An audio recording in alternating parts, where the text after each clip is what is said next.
Today we are in Kusadasi, and this is the Byzantine castle over here from Byzantine times, and this is the harbor where all the cruise ships come every day, and you can take your excursions to the old city of Ephesus.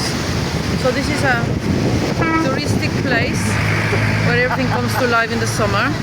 They close here in the winter.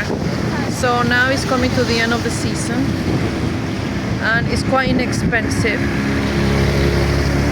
and beautiful blue seas.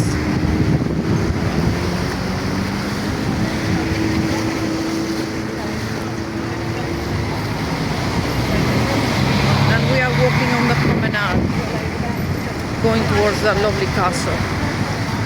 So if you ever come to Turkey, don't forget to come to Kusadasi.